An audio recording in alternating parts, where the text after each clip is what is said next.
Ағбан Бектер аймағындағы Сахарный поселок харинда әзі шоқ адайларына тұчан орын хажынуқ азылған. Бүгінгі күнді мұнда күжігістерге лазачон адайларға тасқарқы 100 уя бар. Республиканың аймақ болыңнарынан бер 400 азыр адай шыл парған. Бірезін әлдері постар ағыл салшалар, басқазын тұйухан тасты бершелер. Бүгінгі күнді мұнда пародалық да адайларыны көрерге шарир. Ол занда овчарка, боксер, аныңда пасқазы. Ол тасталқын кішігінен жыларының үлізінің ер, сағамған технологиялар, балғалыстары хостыры, басқада шерлердегі кізлер біліп алшалар. Иди Германиядан, Камчаткадан, Москвадан, олардың шықтазын шақсыландырарға шақсы қабазық берілген. Ду Хакасиядан көп кізі араласқан. Шағбат жүректік ұлыстың сұлтанды, пұлтыр шасқыды адайларға шылық шүрт бүдіріліп басталған. Амында адайлға тұру, тұршаш. Екі этаждың.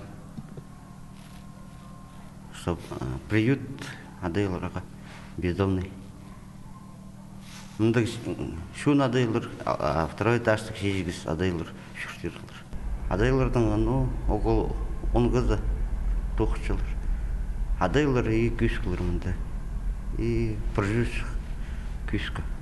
Амды пұтырада шылық берер оңдайларыны итталарға керек. 9 амда асқанақ немес. Пүл адай шылығында бұл 2 қадыл тұры темге сықпарар деп әзініс бар.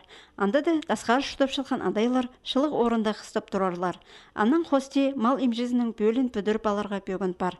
Дөк адай тұдырғы сағын жатқан кізе әзік қажында азық. Постың шүтін қадар жың кішігінен жетіліп, бер шылсай көп кізі кел барабызша.